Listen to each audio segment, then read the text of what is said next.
Look, the biggest podcast where you can learn them lessons. Line for line where you can learn from different sections. Made it out the mud, come tell your story, blessings. Never know who listening, never know who stressing. Devon gave you a voice, come speak your honest truth.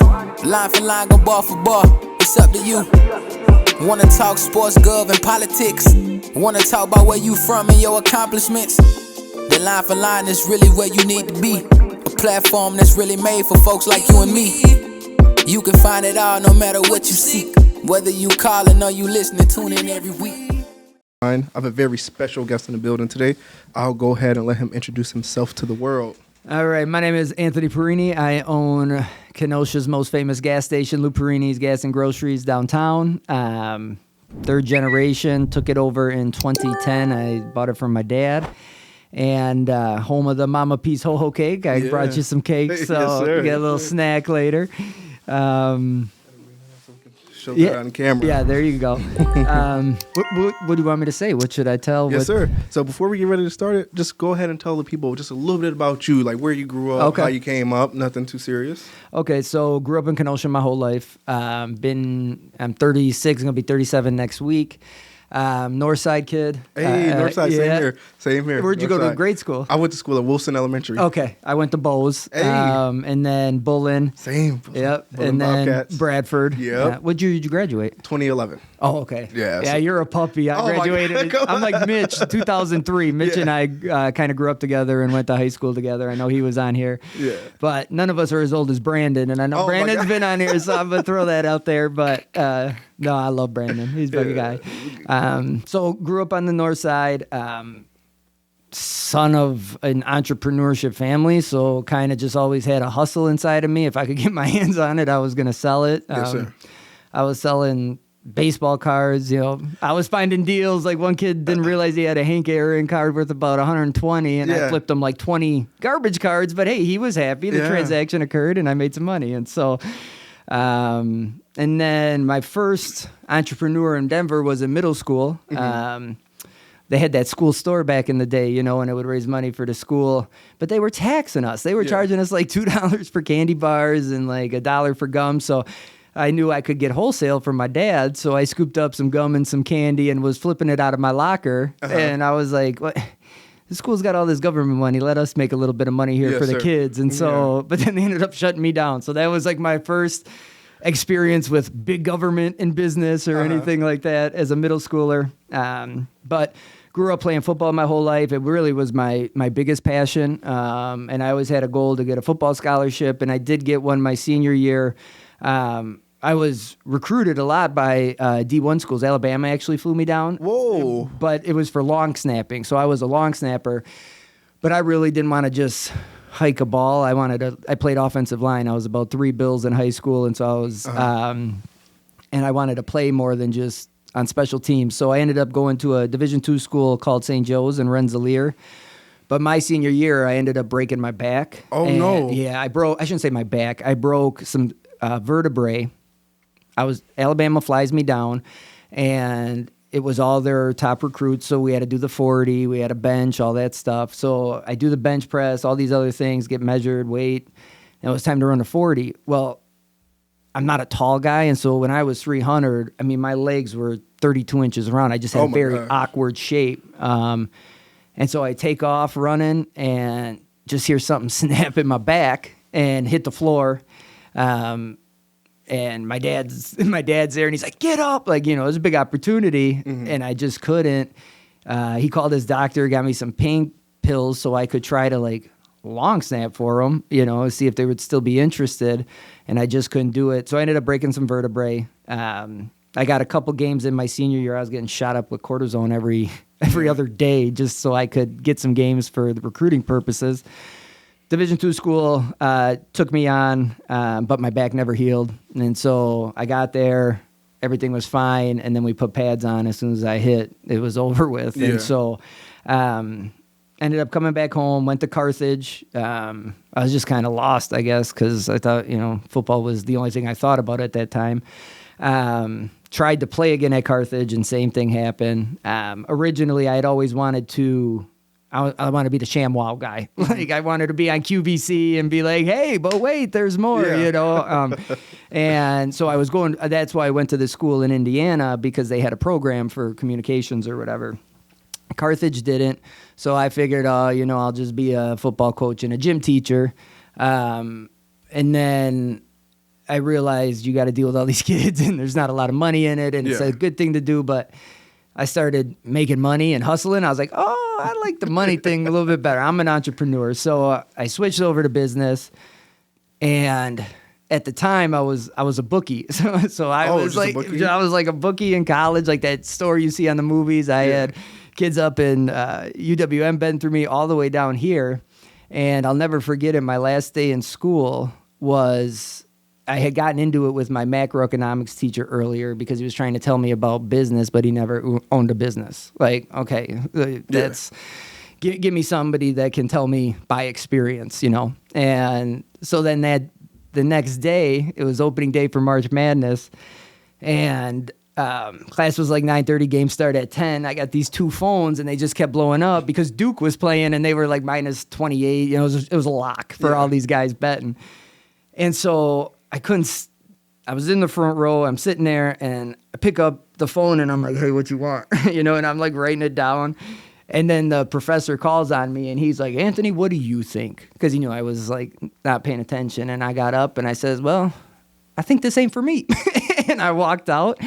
And I just knew like traditional school was like pulling teeth for me. Mm-hmm. I'm an entrepreneur just by nature, you know. I can't learn by somebody just telling me. I need to do it, feel it, see it. And so the college thing just wasn't for me. And I knew I'd always end up being out on my own doing something because I don't follow any rules. Like I just do what I want to do. And that doesn't work in corporate America. And so I went into the business and got more active. At that time, my dad had multiple stores when I was a kid. He sold them all just to the main one.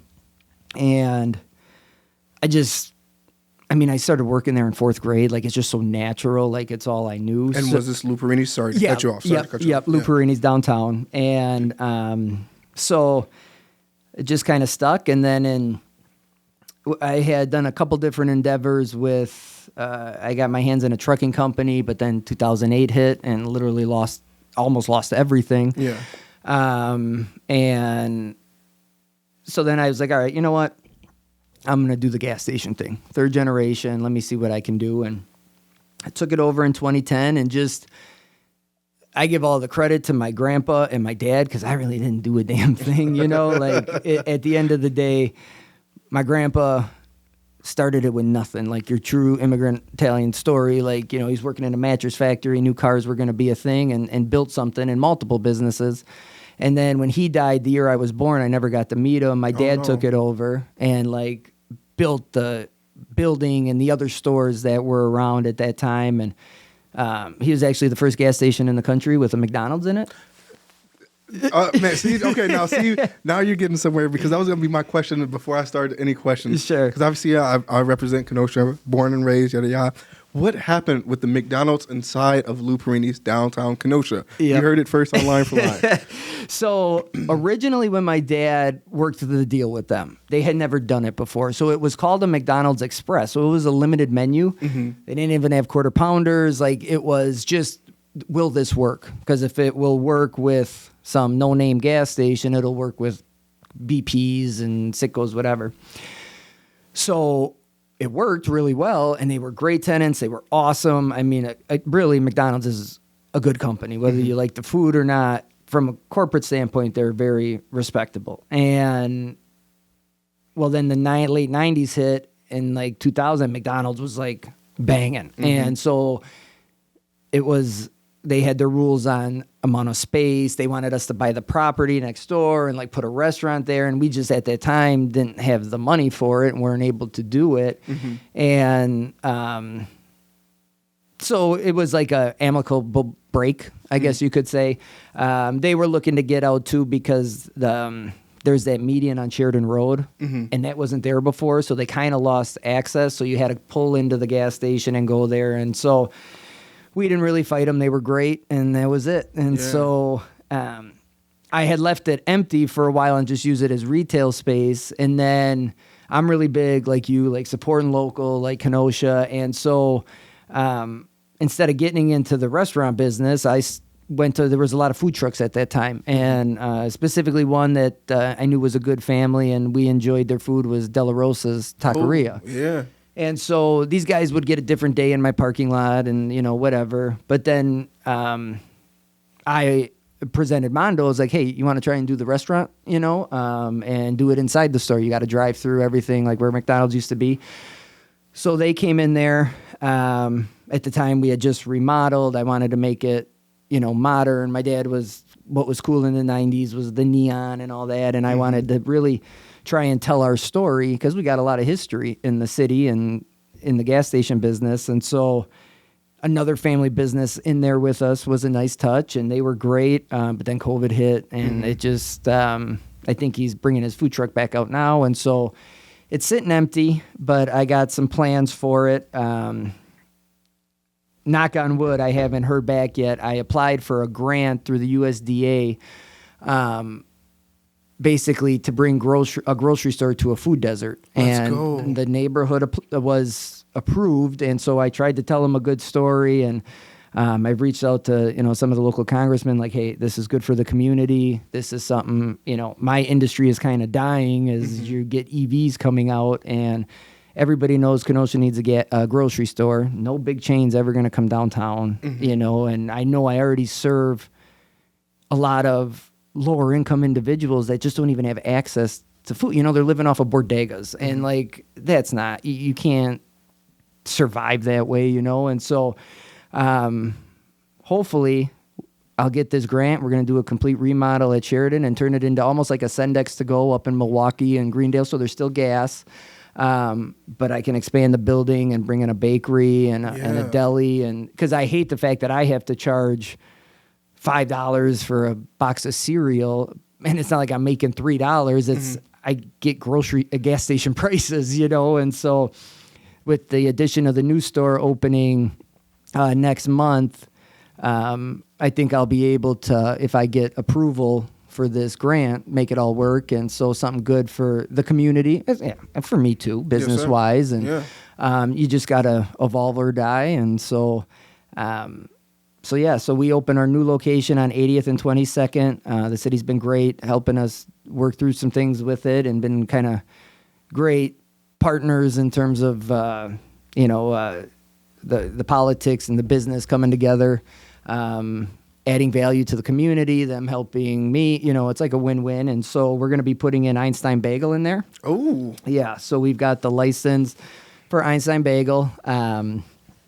It's not a full franchise, but we'll have like 80% of the menu and coffee and stuff. And so, knock on wood, we were supposed to open this month, but all the contractors got COVID. Everything's delayed. I can't get my oven until March. So I'm working through all these kinks to just try and get open. It's the worst time in the world to build, and it's the worst time in the world to open. But COVID, if I can get through this, I think we'll be okay. Yes, sir. And then besides that, like my wife is from Greendale, and so when I met her, she wanted to become an entrepreneur, and she scooped up a salon up in Mequon, and we were doing that for a little bit. She was doing it. I was just kind of helping, and then got lucky that a girl wanted to buy it that didn't get the opportunity, and so we flipped it within like 4 months, and the girl ended up signing the paperwork the day Evers shut down the salon. So was like, wow, we escaped something there.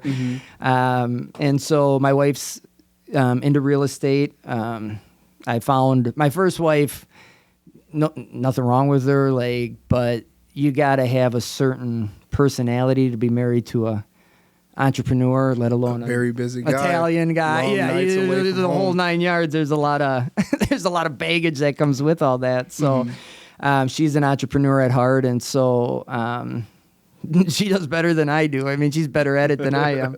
And so, and then partners on a cannabis business over in Michigan. Whoa. So it's a micro license. So it's basically a vertically integrated cannabis company in one building. So we grow, process, and sell all our own stuff. We can't distribute, so it's kind of very unique, almost like a craft brewery style. And so, yeah, that's kind of a little bit about me. I've got 2 awesome stepkids. I don't have any biological children. My business has always kind of been my baby, but my wife's got 2 awesome kids, and that's it. Yeah. What would you say has been the hardest part about taking over the family business that holds a certain expectation within a community? Yeah. There's something to take pride in saying, hey, I'm putting my name on something, and that is, because I believe in it so much. But that the flip side, the hard part is not all employees are great. And, or like, I can't control the neighborhood or what happens. And so you kind of get, people sometimes equate that with me, and it's like, no, this is not what we want to do. So it's kind of hard when your name's on it. But the hardest thing has been the transition with my dad and me. It's like, yes, I'm the owner. He's still there. He's kind of like a consigliere almost, he's done it. He's been there. He's like, kind of like a mentor. But you got 2 lions in an office, and he still thinks he's leading the pack, and I'm, so that's the hardest part, is that family dynamic and that transition that, that's easily the hardest part. Has there ever been a time where you maybe considered getting out of it because it was getting too hectic or whatever the case may be? Yeah, there was a time where I had taken over, and a couple years later, it was very tough with me and my dad. And so I had an opportunity to work at a church I was attending at that time. And I really liked the public speak. I really like mentorship. And so I got this opportunity to be a youth pastor, and it was awesome. Wow. Yeah, and I ended up basically overseeing everything from birth to college and kind of creating something and building it. And it was awesome. It was the happiest time in my life. It was the funnest thing I ever did. It was the most fulfilling. But at the end of the day, I'm an entrepreneur, and I'm not a priest. I'm not a pastor. I'm a public speaker who really cared for my kids, but I'm not this pastor guy. And so, I was trying to like take over everything and take over the church just because it's in my personality. And so it led to me kind of trying to do too much and almost having like a nervous breakdown, quite frankly. No. And so I stepped down and then was trying to figure out I had stepped away from the business for a little bit. I was still a part of it, but I wasn't running the day-to-day. I was doing this and just being there and figuring things out. And then I came back and was like, all right, this is mine. This is what I'm going to do with it, and I'm going to run with it. And so, but yeah, there's times every day where, anybody that knows it's an entrepreneur, it ain't easy. It's not all the videos with the cool cars. I don't have any videos with cool cars yet or a mansion. So it's a struggle. Yeah. And it's a hustle. And especially what I do is very blue collar, quite frankly. It's not some big corporate thing. Everybody thinks, Lil Perrine's been around forever. He's got so much money, da-da-da. Not the case. I bought this. I carry massive debt, and I wouldn't be sleeping in the office at times. And literally, I was there last night because a bunch of my employees got sick. I sat in my office and worked for 38 hours straight. Yeah. Because I had to. So if I was super rich and wealthy, I wouldn't be doing that. I can tell you that much. I'm glad that you said that, because that's the part that people don't get to see, They only get to see like the shining part. Yeah. Like with this podcast, it's like, man, your videos are taking off on YouTube. Man, this looks cool. But you don't know how many hours are behind the scenes of putting in all the work, editing episodes, doing episodes where you get to the editing process and you're like, my mics didn't even capture that audio. It's like there's just so many things that you have to put into it that people don't understand. So I salute anyone who's an entrepreneur and got something going. Yeah, and one of my favorite sayings, now you might have to edit this, but is everybody congratulates you when you get pregnant. Nobody asks how many times did you get fucked. Yeah. And to me, that is literally the definition of being an entrepreneur, right? Like, somebody, you go on social media or you go on LinkedIn, it's like, oh, it's like Sports Center. It's the highlight clip, and it's like, oh, that must be so nice, or, all these things. It's like, no, dude, I fucking grind. Yes. Okay. Like grind. Yes, and sir. So, that's a large misconception. Now, what would be that one piece of motivation that you would give to that young up and coming entrepreneur who wants to stick with it and keep going, building that legacy? Yeah. I would say that whether you're starting from scratch, right, or you're taking on a family business, you have to know your why, right? It's like Simon Sinek always says, people don't buy what you do, they buy why you do it. And if you're going to be in business for yourself, you better know your why. Whether it's, I grew up poor and I'm never going to be poor again, or I was discriminated against because of my race or my sexuality. No one's going to tell me what to do because I own this thing. That's your why. Or if I just want to be filthy rich and, whatever, that's your why.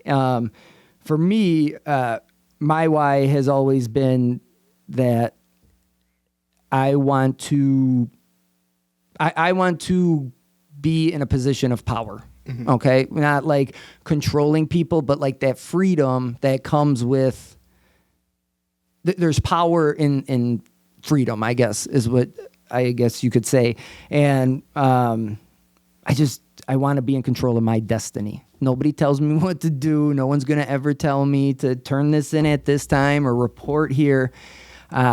In my little universe, I am my God. Not like trying to sound sacrilegious, but you know what I'm saying? This is my life. This is my future. And I believe that I can see it, I can taste it, I'm going to get it. That's the why. So I would tell somebody, you got to know your why, because when you get tried and you get tested, that why is what's going to keep you moving forward. Yes, sir. Now with your new location, just tell us a little bit about how that came about and what all went into that. So this gas station that we took over had been abandoned for about 10 years when we first got it. It used to be a Citgo? It was a mobile. And okay. the cash price was always still up there from like 2008. I think the recession is what put them out. And so at that time, I was trying to look to expand. I was trying to see, I needed to do something. I got to keep going. And there were a couple abandoned gas stations in town. And so I had my dad reach out because he knew people in the city, and I was young and don't have those connections yet, and said, hey, see if they're willing to work a deal with us to do something with these, to take them over or whatever. And so the mayor didn't want gas stations at these other two locations. He wanted something else with it, but this one on 80th and 22nd he thought would be a good site for a store. And so it was a lot of the guys that owned it before, bounced and I guess went back to Palestine and had like $1 million plus in liens on it and all these things that nobody was ever going to see. And so we worked a deal with the city where we would gentrify this, basically bring it back to life, put it on a tax payroll on the tax roll for the city. And it was an eyesore, especially on the south side of town. Like, you got Snap-on headquarters right down the road. You've got, Tremper's one of the biggest, nicest high schools in the state. Like, you don't want to have an eyesore there. So we worked out the deal. Then we were going to start construction. And I was in a meeting with the city, and I overheard him say this 22nd Avenue construction project. And so I was like, hold on, when are you doing that? So I held off on everything because I'm not going to drop all this money or take on all this debt and not be able to get anybody in there because the city's doing construction. So I held off to start construction. This was like 19, I think. And then COVID hit. We were going to start again, and it was like, I just got to make sure I can keep my doors open. Like, this is the craziest thing I've ever seen. Got through that, and then the civil unrest downtown, and I was like, listen, I got all the plans. I did all like the design work and everything and know what I want it to look like. But it was like, this has got to be a 2022 project. I just can't handle anymore. I had a lady run through our gas station. Yeah, took out the whole front of my store. I mean, it's been a hell the last 2 weeks, 2 years. That story was crazy. Like, how did you go over the curb and through everything like that? That's neither here or there. Yeah. We'll say that for a different time. But as we close out, now as an entrepreneur to entrepreneur, can you just give me a little bit of advice on how to make this into like a marketing project that is for like my family, you know, like you're a generational Sure. person in the business, you know what I'm saying? How is it that I go about doing that where I can pass it down to my kids and keep it up long enough for them to see it succeed and them put in their work once I'm ready to step down? Yeah. I would say just for now, keep building that content, keep doing it, even when it feels like there's not a ton of views. That's no different than I got no customers, right? Mm-hmm. Like we had a slow start to our weed company. It's just like, hey, we got to keep going. Just keep going, you know? And then I would get them involved as young as possible. Mm-hmm. Let them see the struggle. Don't try and hide it. Don't act like life is perfect. When it's hell, you let them know, because then they also get to see you come through it. Yeah. And then these are things like I experienced. And then I was at the store in 4th grade working. And then in middle school, if it wasn't football season, and even in high school, I had to work. Mm-hmm. You know, I had to work. There ain't no free lunches. Yeah. You know, I mean, you gotta earn. And I mean, hell, my dad would schedule me after like homecoming at 5 a.m. So he knew I wouldn't get lit the night before, you know? And so, but just letting them see it and be a part of it. And even just as simple as playing with the camera. My stepdaughter loves to come. She'll stand behind the counter. She'll put her shirt on and she brings people up. Mm-hmm. She doesn't, but she thinks she does. Yeah. Same shit I did, you know? And I'll never forget it. You know, growing up, I was in 3rd or 4th grade. I'd always look forward to Friday and Saturday nights. My dad had a couch, you know, and a TV, so I'd go there with him overnight and sleep and get McDonald's in the morning. I vividly remember that, you know, so let them experience it with you, and just don't push it. Yes, sir. You know, that's the one thing a lot of times, especially guys with their sons, like, hey, this is it. This is what you do. Give them the freedom to choose, you know, because then even if it's not right away, they're making the choice to do it, which is good for your family legacy in the business then, you know, because there's a lot of kids that just fall into business or they do it and they suck at it and they hate it and they screw it all up, you know, because they shouldn't have been there. Mm-hmm. But dad or mom was like, this is what we do. And so I would just always encourage that. And yeah. Yes, sir. Is there anyone out there you want to give a shout out to?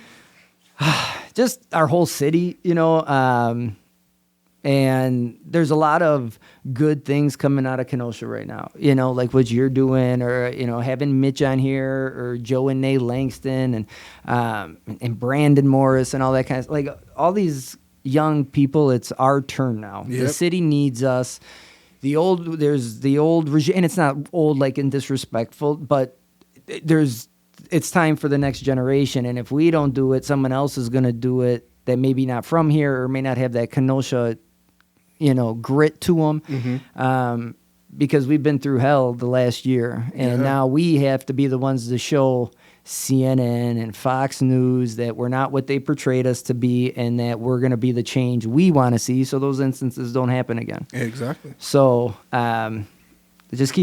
we got to work together. You know, like, that's the one thing I never understood, like, watching my dad, is a lot of the old Kenosha, it was like gossipy. I know a lot of them's Italian, and it's kind of like a culture thing for us, you know, we're trying to eat each other's throats. But right now we're going to have competitors in our industry and whatever, but we got to kind of come together and build a business entrepreneur style culture here. Yes. So we can, change the way things have been. And not look at people as competition, even if they do what you do. Yeah. Even if they do what you do. Open Pantry. I just went and talked to Open Pantry, right? He's a competitor, but I respect him, and he's a good guy, and he's always been good to me. So I'm going to go talk to him and talk about, you know, the city, whatever. Mm-hmm. You know, that's exactly it. Exactly. So that being said, young man, we just wrapped up an amazing episode of Line for Line. We appreciate you for coming by. No, thanks for having me. Yes, sir. You calling or you listening, tune in every week. Line for Line. Oh yeah, I'm going line for line.